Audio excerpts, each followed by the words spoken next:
In a 2019 interview with the writer Ellen Lavelle, historian Hallie Rubenhold stated that the identity of Jack the Ripper was irrelevant. "I'm not interested in who he is," she went on. And listen, why would she be? This came in the wake of Rubenhold's brilliant book, The Five, which examined the lives of the 5 canonical victims of the 19th century London Ripper. Rubenhold wished to shine a light on the lives of the women who were killed in the East End of London in 1888, rather than gorily focusing on the details of their deaths, as so many accounts of Jack the Ripper by so-called ripperologists have done. And she has a really good point. But as a historian of masculinity and manhood, I am actually interested in who he was. Or maybe I should be more precise and say I'm interested in who they said he was, both at the time in the East End of London and now. Why might this interest me? Well, the reasons are twofold. Firstly, we are certain, or we're as certain as we can be, that the person who we know as Jack the Ripper was a man who violently ended the lives of multiple women. His masculinity, I think, is key to this violence, and we must not, therefore, shy away from asking what it was about Victorian masculinity in particular that so twisted his ideology of gender and of sex that he committed these crimes. This is vital, I think, because we are experiencing a very well-documented epidemic of violence against women perpetrated by men in our own time. So I don't feel really that we've earned the right to look away as men. Perhaps there are toxic elements of this Victorian masculinity that remain with us now that might, in some way, account for our contemporary iterations of violence.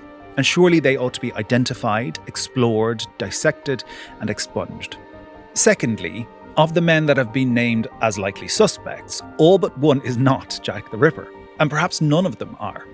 If you Google the Ripper now, their names will instantly appear, and then they have been preserved for posterity in the same sentence as the most notorious serial killer perhaps of all time.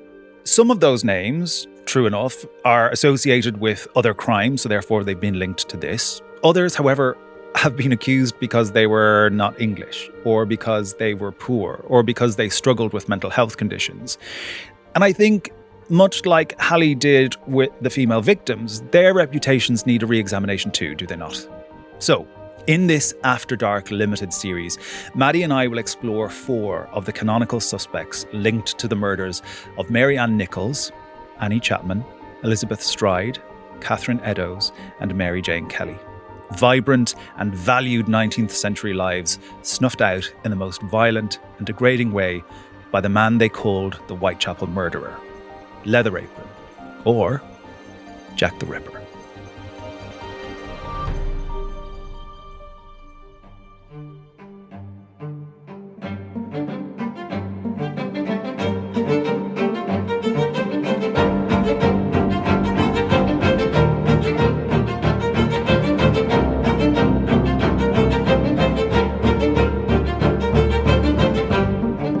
The first suspect, Prince Albert Victor.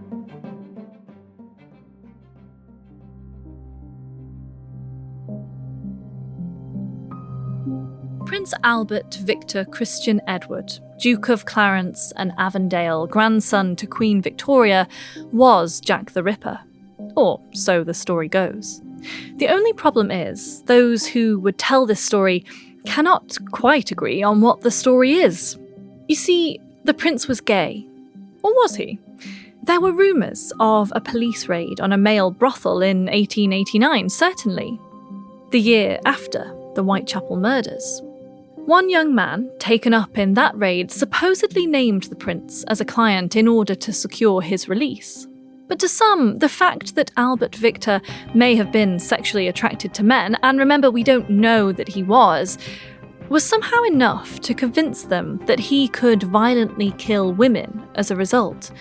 An oddly intersecting Venn diagram of homophobia and misogyny. Others were not convinced he was same-sex attracted at all. He was the killer, they mused, but wasn't linked to male sex workers, but female sex workers.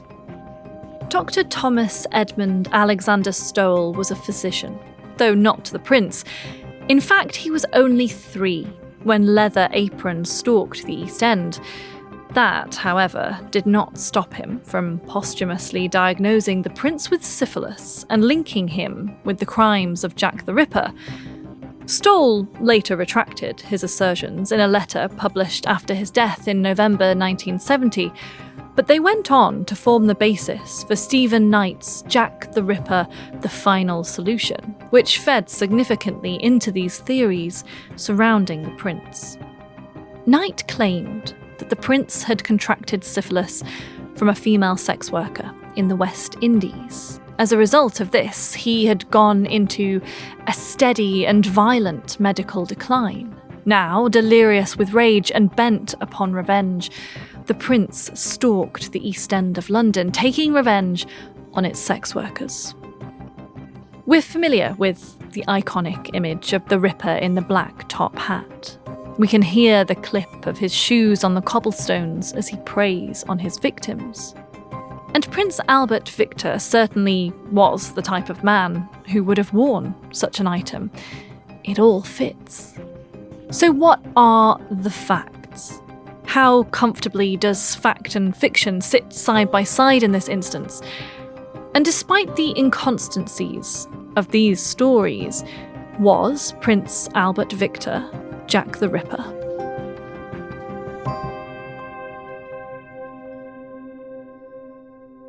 Hello and welcome to After Dark. I'm Anthony. And I'm Maddy. Now, you will be familiar if you've listened to some of our podcast episodes previously that we have covered the topic of Jack the Ripper before. And it was an incredibly popular episode. So we decided we'd look at it again, but we really wanted to get a unique way into this. And one of the ways that we thought we could do that was by exploring ideas of masculinity and how masculinity plays into this.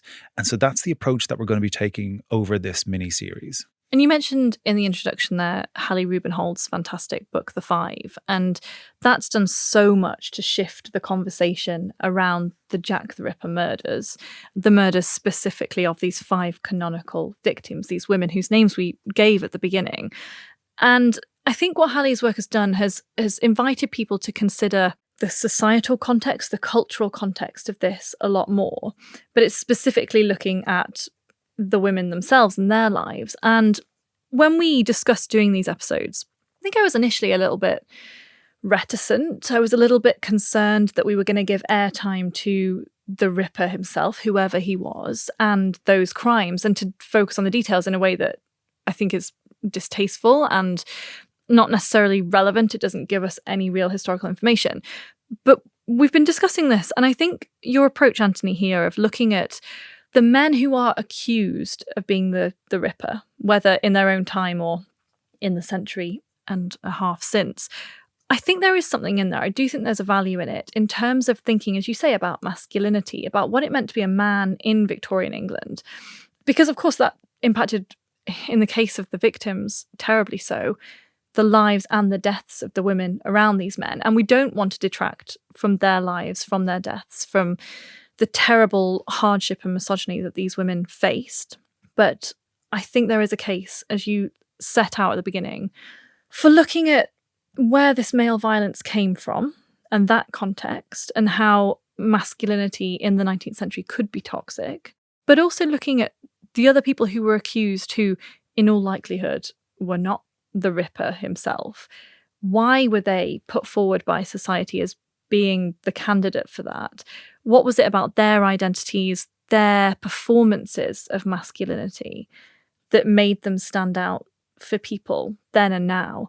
And I think it's going to give us so much information about the 19th century, about the East End, but also about the royal courts, about the newspaper printing presses and booksellers' offices and taverns, pubs, coffee houses, cafes, life on the streets, the workhouse. We're going to see all of these things and more besides. And I think stepping into this world with this specific perspective actually is hopefully going to give us something fresh. So shall we get to them then? Shall we get to the first of the suspects? The first being, of course, as we have said, Prince Albert Victor. He was born in 1864 at Frogmore, which we hear an awful lot about now in the media, but that's where he was born. That was the home of Harry and Meghan. Yes. At the time of the Whitechapel murders, he was 24 years old. So if we're looking at building a profile, a lot of the witnesses would have said that the person that we now know as Jack the Ripper was older than early 20s, but certainly he's an adult at this time. He would have had the physical vigor in which to carry out some of these crimes. So he's 24 at this time. He's the grandson of the Queen, as we said in the outset. So, he's in an elevated part of society. Yeah, I mean, we've gone in with a royal candidate for this immediately. Yeah. And who could be more Victorian in the Victorian era than a member of Victoria's family, right? He's going to represent so much of masculinity in this period, but also royalty in this period, of the upper class in this period. There's so much that I think he's going to give us away into the story. And he's expected to be king. He is second in line to the throne at this particular point in time. So his father is the future Edward VII. So this is legacy. This is inheritance. This is establishment. These are people who matter to the establishment, as I'm saying. He had inherited his mother's deafness. So he had a hearing impairment. He was able to hear to a certain extent, but he was certainly hearing impaired. And he was known as Eddie to the family. Now, some of these details are quite interesting because it tells us a lot about family. And Victoria and family go hand in hand at this time. And we can all picture those images of her later on in life surrounded by all of her children, right? I mean, she looks miserable in those images, but yes. Well, I think famously she wasn't thrilled about children, right? She had eyes only for her husband, Albert. Yes. Wasn't exactly enamoured with the results of that. Yeah. So he adored his brother, the future George V, and they had a really intense and bonded relationship, which is kind of nice to hear, especially when we think about what's about to unfold. They became naval cadets together and they trained on the ship Britannia in 1877. In 1883, Prince Albert Victor entered Trinity College, Cambridge, but university, Maddy, was not for him. Dare I say that's something that runs in the royal family? Absolutely, it is something that runs. One tutor had actually said he hardly knows the meaning of the words to read. Sure, but I will say this is the same of most undergraduates. I certainly didn't spend my undergraduate years solely reading, so we'll let him off the first hook. Year I don't think I did any reading at all, but he leaves, he doesn't stick it out, he goes and then he joins the army. So he's moving around a little bit trying to find his place, and obviously because he's so elite, the most elite of all the elite, he has those options available to him and he can switch and change, and those options are there for him. He was noted once he entered the army. He hated it, absolutely despised it, and he left very quickly, I think in 1891. Physical descriptions of Albert Victor, he's very striking. If you Google an image of him, and we'll put some up on socials, he was described as having an unnaturally long neck, not my description, that's a contemporary one, and also really long arms. And his father had nicknamed him Collar and Cuffs as a result. Oh, I like that. And this family dynamic is so interesting within the context of what we are actually talking about, which is a wider crime spree that's happening in the East End of London. And then we are transported into these other stately homes, these palaces literally, and we have people calling collars and cuffs, and it's all very familial. So, you're painting this really intimate picture. Yes, this is the royal family, but this is someone who exists in a familial context with a very famous grandmother, but one who is very focused on domestic life and both the image of it and that life in practice.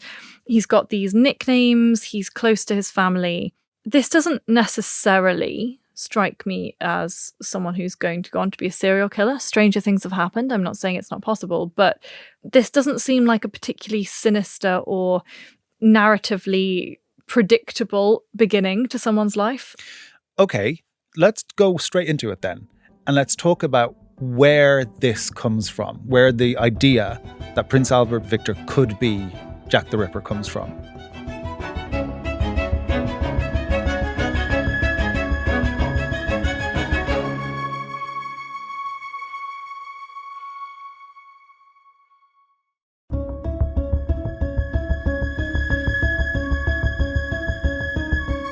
Okay, because I would like to just point out here, before we go into his movements around this time, these are worlds apart. The East End of London and the royal court, the royal palace, the royal family, they could not be at further opposite ends of the spectrum of Victorian life. Yeah. How are these spheres colliding? They don't collide.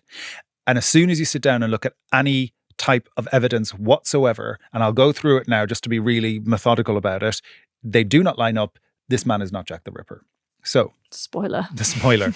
Bear with me on this because there will be some details here, but I think it's important to go through the details to just shut it down. Hit me with them. He is absolutely not Jack the Ripper.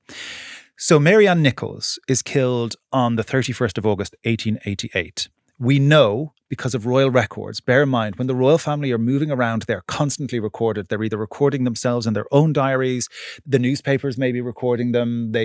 People know where the royal family are. It's always traceable. That continues today. He is staying at Danby Lodge in Yorkshire on that day. Because, of course, that's one of the obvious things about the royal family in this period, right? That their movements, much like the royal family today, were reported in the media, were heavily recorded. We can, I assume, trace what most of Victoria's family was doing on any one day. Yes, at this time, well, even now, as you say, we could do. And we know that he's in Yorkshire from the 29th of August to the 7th of September. So that rules him out of having any involvement, him directly, because we'll come to something else that's a little bit grayer areaed, but that rules him out for the 31st of August. He did not kill Mary Ann Nichols. But there are other victims. Let's move to Annie Chapman, for instance. She is killed on the 8th of September, 1888.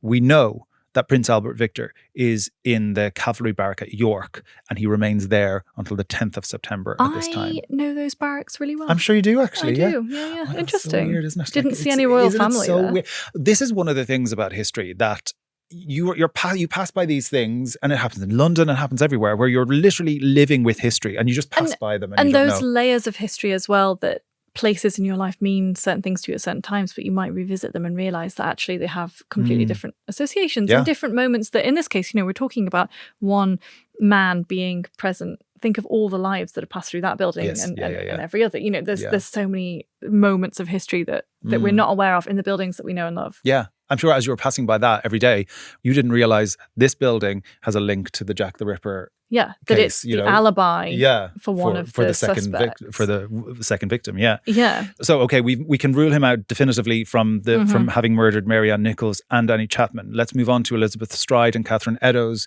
two women that were killed in a frenzy on the 30th of September, 1888. We know for a fact that Prince Albert Victor is in Scotland at this time, so we can imagine he's moving through Yorkshire up into Scotland. And we know this because Queen Victoria herself records him as being up in Scotland with the family at that particular time. So we can rule him out of that one too. With my conspiracy hat on, I'm saying Victoria's in on it. You know what? Well, we'll come back to that. Put a pin in that because we're coming back to it. But it's true. People don't necessarily...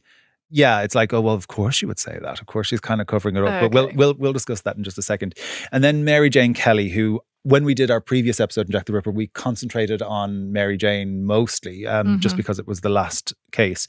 She was killed on the 9th of November, 1888, and he is at a place that you're also familiar with, Sandringham in Norfolk. And you make me sound like I hang out with the royal family. You do. I know Norfolk. I don't know Sandringham, but I do know Norfolk. Norfolk Coast is very nice. Yeah. Well, that's where he was. Yeah. So we know for every single date that he is accounted for. He has alibis for every single date. So it's incredible, really, that... I mean, look, this is not a downtrodden man. This is not an immigrant. This is not a poor person, as we will discuss in other cases. This is somebody who's very, very elite, but he is not Jack the Ripper. So when do these accusations surface then? Is it Stoll in the late 20th century making these claims? Is he the first person to do that? Because it just seems remarkable to me that this prince, this grandson of the Queen, not that means, of course, that he hasn't committed a crime, just because he's a member of the royal family, of course, but... his whereabouts are reported and documented every day. Why on earth would he come up as a suspect? What is that about? Well, this is conjecture, right? But I think it's worth conjecturing on power, distrust of power. And we can relate to this, not necessarily you and I, but we know what that feels like in our own time, where there is talk about something is going on above us that we don't know about, and it's making me distrust what I can put my faith in. Power is against me. And so this is a 20th century development that Prince Albert Victor really comes into focus here.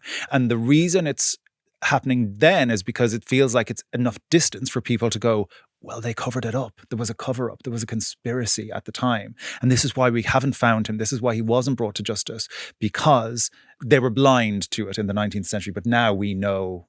Yeah, and I suppose in the 20th century, when is this accusation made? In 1970, that there's a changing relationship with the royal family in those decades of the 20th century. And it's interesting that this case, this very infamous case, this kind of defining moment of the Victorian era in a lot of ways in sort of pop culture and historical memory, that is then used maybe as a way to reassess 20th century feelings about the royals.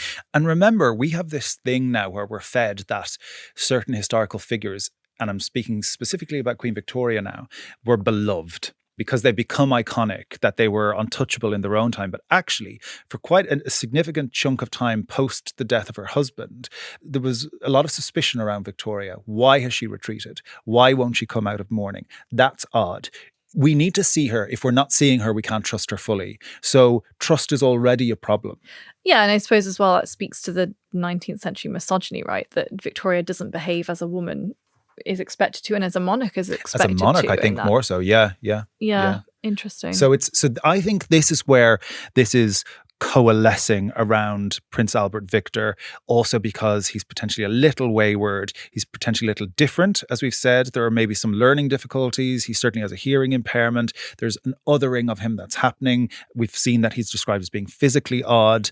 He can't settle in life. He's not fulfilling the duties of what one would see. Victoria really worried about him as an heir. She was like, this isn't good. I don't know what he's doing. It doesn't fill me with confidence. But systematically, as I said, and as we've been through, we can rule him out. He didn't kill any of these women. However, the conspiracy theory element of this morphs then because we're not willing to let him off the hook that easily. Tell me more.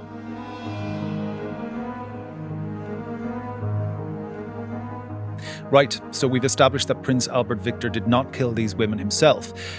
But surely there was some connection with him and the murders. Maybe other people murdered on his behalf. After all, isn't it awfully convenient that he was never in London at the time of murder?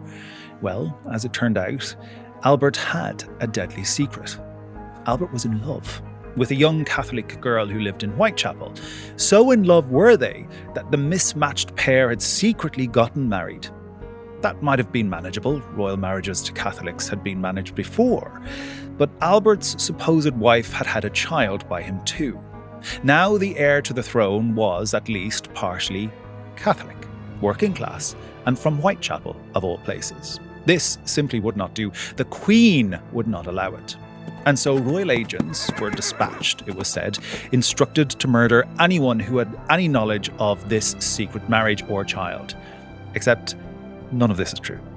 All of this is based on the remarkable but wholly unsubstantiated claims by a man interviewed in the 1970s by Stephen Knight, who claimed that his grandmother was the girl who Albert got pregnant, and that meant that he was one of the legitimate heirs to the British throne. Stephen Knight's conceit was, essentially, that there was no Jack the Ripper at all, that it's why we've never found him. He never existed. Instead, the Whitechapel murders had been a collaboration between the royal family and the Freemasons. Who else? Who wished to secure the Protestant legitimacy of the British Crown. Okay, I have... What do you have? Doubts? I have several points to make. Let's take this at face value for a minute and imagine that this is a true story. Where would Albert have met this young woman in Whitechapel? I mean, the idea that she's Catholic and that she has had his child, who therefore is now a partially Catholic heir to the throne, it's compelling. It would make a good film. It's probably been made into a film, hasn't it? I feel like it's the basis of From Hell. Right, there we go. So it's cinematic. It's a great historical romp, let's say. It's a sort of sinister adventure story, but I can't see that this is the case. And then this idea that the Queen would be in on this and would order, what did you say, royal agents who are dispatched? Who are they? Who are they? Yeah, agents? Question mark there. I mean, I'm not buying it at all. What I will say is I'm really interested actually in the human element of this story. And by that, I mean the man who was interviewed by Stephen Knight in the 70s, who claimed that his grandmother was this young woman from Whitechapel who Albert had secretly married and had a child with. because I find that fascinating. I am at the moment writing a book all about different hoaxes in the past. And I'm very, very interested in people's motivations for coming forward with these kinds of stories and the different reasons why people might sometimes really believe the story that they're telling, or they might not, and they may want different things, fame or riches or whatever, from putting themselves forward and claiming these things. That's the interesting bit to me. I find that fascinating. And we know from history, we've spoken about this before on the podcast, about people who have claimed to be long lost members of the royal family, or members of the royal family who've been dismissed or cheated out of their inheritance or the crown or whatever it is. That There's happens. a whole family of them in Australia, right? Yeah, exactly. And we did the episode on the Duke of Cumberland's attempted assassination by his valet. And in that story, there's a woman who comes forward and claims to be a long-lost descendant, I think, of George III. That's fascinating to me. So there's always, I guess, people who are going to claim this. And it's quite the backstory. And I suppose it's guaranteed to get media attention and the attention of historians and all kinds of writers if you have a connection to, A, the royal family and Queen Victoria, and B, the Whitechapel murders. Yeah. I mean, I'm not buying it, but I do think that's a really fascinating element of this. Storytelling, isn't it? Because we don't know all the facts, we fill in. That's where invention comes into it. But storytelling, and I think this is key to understanding Jack the Ripper generally, the case generally, is that it's storytelling with very real and tangible and dangerous consequences in our world. The Jack the Ripper story, because the way we tell it is a story now. It's mythology, really. It's passed into this realm beyond the historical. And I'm not talking specifically about this incident, but the Jack the Ripper idea. Lore. The lore around it anyway, that it's passed into a different realm. And there's such strong feeling and there's such animosity within the communities who investigate this. And we know it's well documented that when Hallie's book came out, there was a backlash against her and awful misogyny. And I think more than any other story really in history that I can think of, the Jack the Ripper idea has these tangible effects on the world, and they're very sinister and they're very damaging in a lot of ways. And it's storytelling, yes, but it's storytelling with consequences that we are still living through and reactions that we're still living through.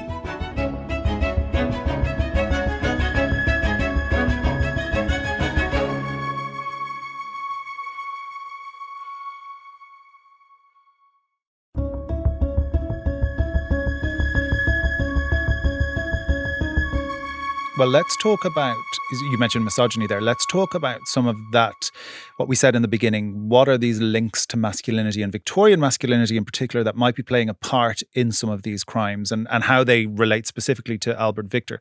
So what occurs to me instantly when we talk about Victorian masculinity, which is being really formulated from very much the beginning of Victoria's reign, we get this much stronger idea of family because of Victoria's, how central family was to Victoria's reign. And therefore, as the idea of family becomes more ingrained in Victorian society, the role of gender, each gender and sex becomes more ingrained too. And so what we get is this idealized housewife, devoted female on one side, and then the strong, masculine, powerful man on the other. Yeah, I mean, let's not forget Albert, grandfather Albert, not the prince here. Yeah. Let's Victoria's husband, Albert. Let's put him back into the picture. Let's not forget him. That whilst Victoria herself cultivated this vision of a wife, a mother. On the one hand, we have that version of her, but Albert himself is presenting in public as this industrious, intelligent, intellectually rigorous go-getter who organizes the Great Exhibition. He's interested in commerce, he's interested in design, in ingenuity of all kinds. He himself is designing social housing and machines, and he's fascinated by scientific advancement and all these different processes. And he helps Victoria in her work as well. She famously shares the work of being the queen somewhat with her husband, and they put their desks together and all of that. And that is an idea of masculinity at the head of a household. Okay, in Victoria's case, he is placed in a subservient role to the queen, but he's still presents as this ideal husband, this ideal father, and someone who is pushing his way forward in the world for the sake of his family. And that's an idea. You don't necessarily get that as much in the Georgian era, I think it's fair to say. And it's a very Victorian thing. And zoom out then from that, where you get this idea of the idealized masculine body is really starting to formulate in the 19th century during Victoria's reign. It becomes far more muscular. It becomes far more robust. Ideas of violence, where they had been dying away in the 18th century, now start to rise again in the 19th century. Well, not ideas of violence, but ideas of the physical prowess that men can possess. Boxing matches, for instance. I'm picturing the strong man. Exactly. So it's that's becoming really to the forefront. Whereas in the 18th century, we had lean men with long legs and elegance and quite feminine, actually. And that was celebrated. Whereas in Victorian masculinity, we get this much harder. Something I think we can identify a little bit more within our own time, where you are supposed to be this type of a man. You have to be, shut your mouth, don't feel. Get out there and do some lifting and do some, physical stuff. And that power that comes from that developed physicality then shows that you have ultimate authority in society, also that you have ultimate authority over women, and that you can enact that authority through your physicality. And at the same time, it's like you've got this mirror image of the woman as being meek, as being little, as being literally corseted and bird-like and caged and limited and restricted, and you can't see past the bounds of your own bonnet, and all of your clothes are meant to, for dress historians, I'm not saying that corsets were tied too tight, like we don't want to get into that, but everything's about limiting and about shaping and molding someone to a perfect form, whereas men are being encouraged to expand themselves in all kinds of ways. Yeah. And so this is why I think we can't look away from who the suspects are, and who, well, it's not so much who Jack the Ripper is, but who the suspects are, why there are certain types of men. And just to kind of round up with this, I suppose, Prince Albert Victor, I think, is targeted because he is potentially powerful. Now, whether that's physically or in terms of his position in society, but he has that power. But we know that he's not physically powerful. We know that he's othered and marginalized by his deafness, by his sort of strange physicality, by the fact that he doesn't finish university, he can't hack it in the army, that he is a bit of a failure according to this checklist of 19th century masculinity, even though he's in a position and occupies a space in society where he should be all of those things. And for a lot of people, he does represent that, but the reality is far from that. And that's why he comes into view, because he is not meeting the ideal standards. But the ideal standards are skewed anyway. So everything is skewed in this masculine prism that we're creating for ourselves in the 19th century, and very much that I still think we live with today. And people would argue with me on that, but I think we're living with the echoes of this now, and that idealized version of manhood. And I think when you miss the mark on that idealization, it turns into something insipid and violent and outcast. But the reason it does that is because the idealized version doesn't exist. And we've just been fed this idea that this is how to be a man, but it's created, it's a fabrication. And so trying to live up to that fabrication is detrimental to both men and women. And there is no more feminist approach to doing this history, I think, than absolutely including men in that conversation, because there's a reckoning that still needs to and happen. Holding them accountable as well, right? It's not about rehabilitating the men in this story or giving them a platform above the victims, but interrogating the ideas and ideals to which they were held at the time, or from which they were excused, let's say, in a lot of cases, and the consequences of that in the wider society, and the deadly consequences for the victims themselves. And as a final point on Albert Victor, class. He could not be further removed from the class status of these women. And it's that downward pressure, that downward power that keeps coming through. Before we end, though, let's just talk about sex, because there is this story that Albert is gay, that he's homosexual, that he's attracted to men, and he's even mentioned in a real case, a raid on a male-only brothel in 1889. But then we've got him marrying a woman, having a child, potentially, in this later iteration of his story.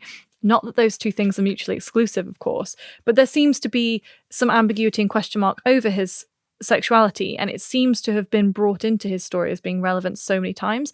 Do you see this as part of his quote unquote failure in terms of Victorian heterosexual masculinity? Where do you think this sits in relation to that? I think it's more about morality, Victorian morality, which of course feeds into sexual identity to whatever extent. Yeah. But in either of those two iterations, he's failing to meet Victorian moral ideals, which of course are being really solidified during the reign of Victoria. And he is not living up to those ideals, be that in a same-sex attracted way or exploiting women in the West Indies, whatever it is, he's not meeting that. If he's got syphilis, if he has been in male brothels, if he has fathered children, because there's the other, so sex is very much present for him. Catholic children, no less. Sure, look, as a Catholic child, I can say. But it absolutely is part of it. But I think the message overall is not necessarily that he was same-sex attracted, not necessarily that he was using female sex workers, not necessarily that he had a Catholic child, that his sexual looseness potentially is not the standard expected in moral Victorian society. Prince Albert Victor may have belonged to the most elite family in Britain at the time, but believe me when I tell you that Jack the Ripper was not some evil mastermind. He was simply a man, a despicable murderer who got lucky. But in this, the 21st century, the age of science and computational advances, is his luck about to run out? In the next installment of this limited series, we examine how a crucial piece of new DNA evidence may, once and for all, have brought us closer to the man known as Jack the Ripper.